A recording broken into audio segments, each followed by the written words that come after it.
అందరికీ స్వాగతం. బాలరెడ్డి గారు మాట్లాడిన తర్వాత అందరికీ ఈ పుస్తకం నేపథ్యం గురించి చెప్పిన తర్వాత ఒకే ఒక మాట అనాలనిపిస్తుంది. ఇది ఒక గంభీరమైన సందర్భం, ఇదొక గంభీరమైన సభ, ఇదొక గంభీరమైన పుస్తకం. ఇది మన దేశం. ఈ దేశంలో మనందరి దేశం, మన దేశం బాగుండాలి అని కోరుకునేటువంటి వాళ్ళమే మనమంతా. మనలాంటి వాళ్ళు జీవిస్తున్న దేశంలో మనకు ప్రసార మాధ్యమాలు మన దాకా చేరవేస్తున్నదేది సత్యం కాదు. దాని వెనుక నిగూఢంగా తమకు అనుకూలమైన పద్ధతుల్లో రాజ్యం చేస్తున్నటువంటి వాళ్ళు మనని ఎంత అబద్ధాల్లో ముంచి పరిపాలిస్తున్నారు.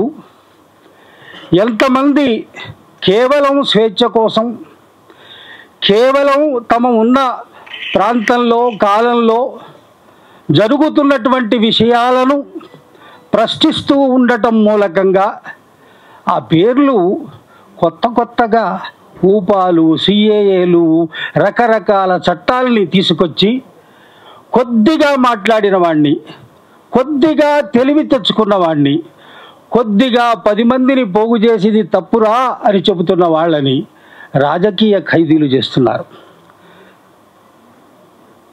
నేను ఒక 50-60 ఏళ్ల క్రితం పుట్టిన వాడిని. హాయిగా మా ప్రాంతంలో జరిగేది, లేదా ఫీజులు ఎక్కువయ్యాయి బాబు, లేదా కరెంటు ఛార్జీలు ఎక్కువయ్యాయి బాబు, లేకపోతే దేశంలో ఈ పద్ధతి బాగలేదు బాబు అని ఒక 50 మందినో 100 మందినో కూడేసి రోడ్ల మీద నిరసనలు జరుపుకుంటూ జిందాబాద్ జిందాబాద్ అనుకుంటూ పోయేవాళ్ళం. ఆ రోజు లేదు ఈ పరిస్థితి.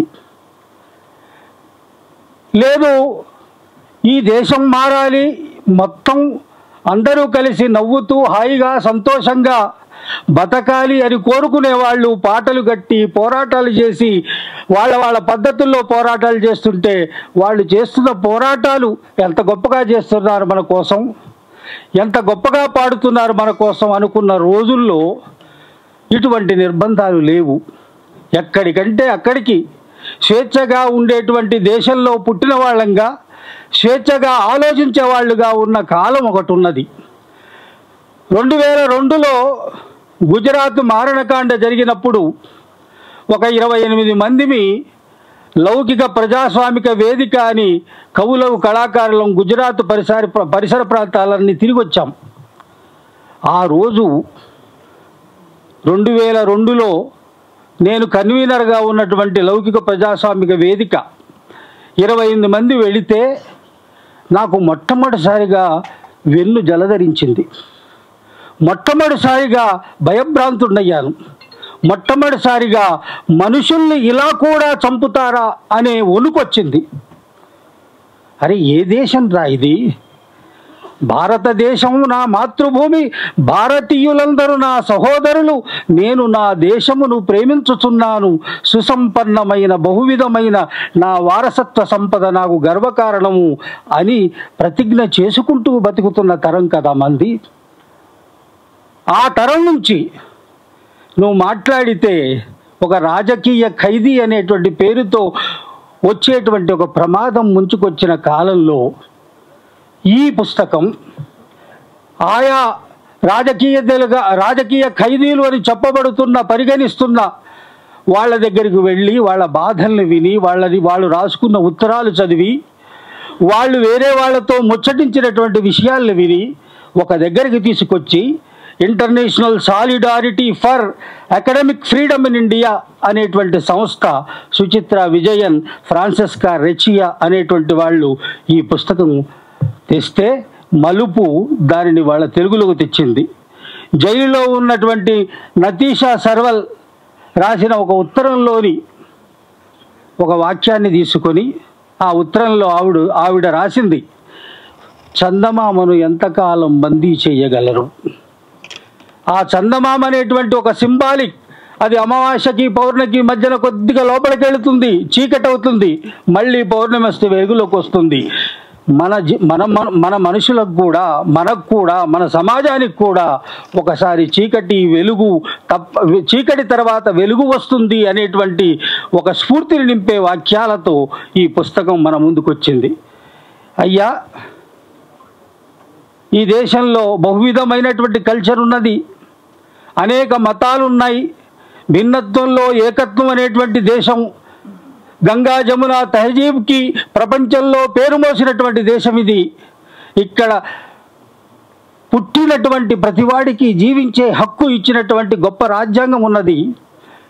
ఆ రాజ్యంలో నేను అనుకున్నట్టుగానే నువ్వు బతుకు, నేను అనుకున్నట్టుగానే నువ్వు తిను, నేను అనుకున్నట్టుగానే నువ్వు మాట్లాడు, నేను అనుకున్నట్టుగానే నువ్వు ఉండు అనేటువంటి పరిస్థితులు వస్తున్న కాలంలో నువ్వు ప్రసార మాధ్యమాల ద్వారా తెలుసుకుంటున్నవన్నీ లేదా నీ దాకా చేరవేసేటువంటి వార్తలన్నీ 99% అబద్ధాలు, నిజాలు వేరే ఉన్నాయి అని చెప్పేటువంటి పుస్తకం ఇది.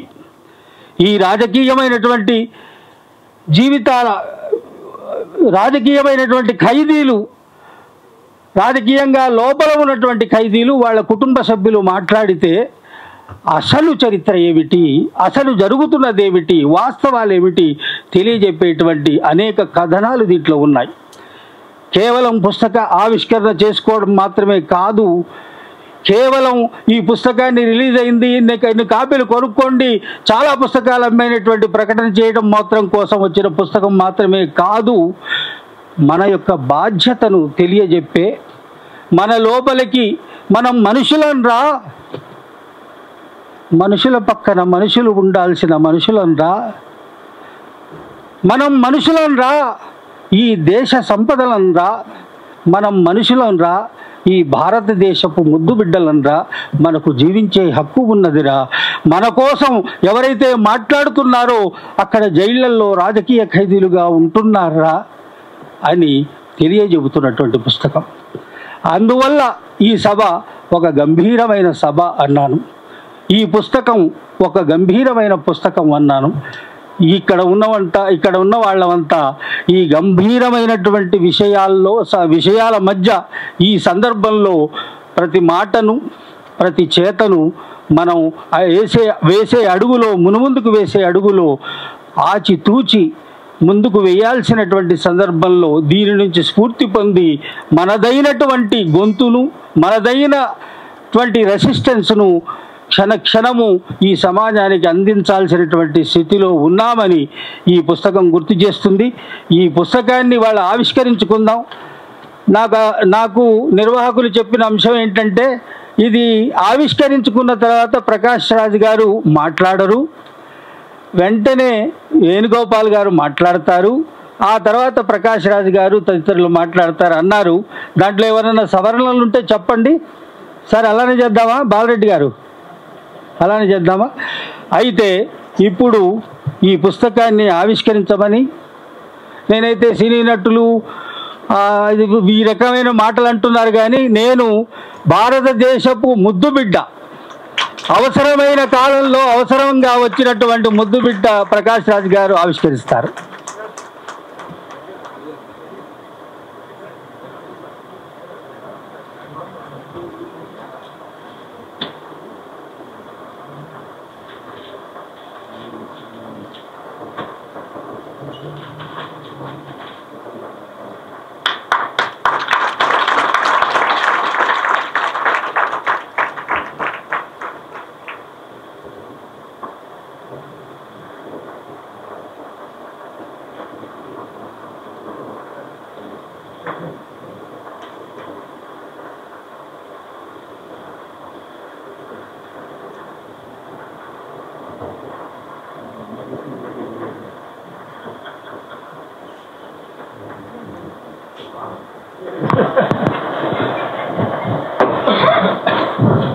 ఆవిష్కరణ జరిగింది.